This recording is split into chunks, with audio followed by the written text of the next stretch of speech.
है। तो अब इस सवाल में अगर हम चलते हैं तो हमसे सरलीकरण में बोला गया है, तो हमें इस बात को ध्यान रखना है कि 4096 जो होता है वो यहाँ पर किसके बराबर होता है, तो 2 के 10 पावर के बराबर, सॉरी 2 के 12 पावर के बराबर। ये बात को हमें ध्यान रखना है कि सर 4096 जो होता है, क्वालिटी सही है,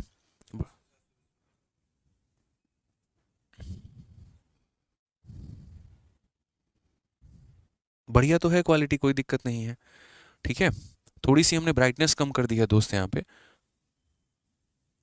अब आपको शायद और अच्छा दिखे थोड़ा पहले की तुलना में। तो ये देखिए हमारा बोला गया 4096। ठीक है, अब सबसे पहली बात अगर हम करते हैं इसको सिंप्लीफाई करना है, इसको बताना है, तो यहाँ पर हम कैसे बताएंगे, तो बोलेंगे सर देखो यहाँ पर ये 4096 का जो है यहाँ पर ये पावर हमारा कितना हो जाएगा, तो 4096 का पावर 1/6 हो जाएगा। अगली संख्या की बात करेंगे तो ये 4096 यहाँ पर हो जाएगा, इसका पावर 1/4 हो जाएगा। यहाँ पर ये 4096 का पावर कितना हो जाएगा, तो 1/3 हो जाएगा यहाँ पे।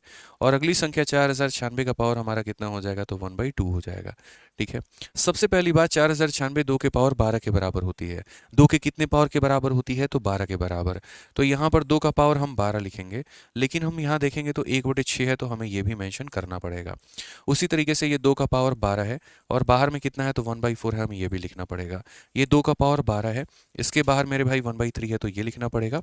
ये 2 का पावर 12 है, इसके बाहर 1/2 है, तो हमें ये लिखना पड़ेगा। बहुत इंपॉर्टेंट सेशन है आज का, मिस मत करना, आखिरी तक देखना, बहुत फायदा होगा। 6 से अगर हम काटेंगे इसे 2 बार में, तो ये 2 का स्क्वायर कितना हो जाएगा, 4। 4 से काटेंगे 3 बार में, तो 2 का क्यूब कितना हो जाएगा, 8। 3 से काटेंगे 4 बार में, तो 2 का पावर 4 कितना हो जाएगा, 16। और 2 से काटेंगे 6 बार में, तो 2 का पावर 6 कितना हो जाएगा, 64। 64 16 80 88 और 4 कितना हो जाएगा मेरे भाई, 92।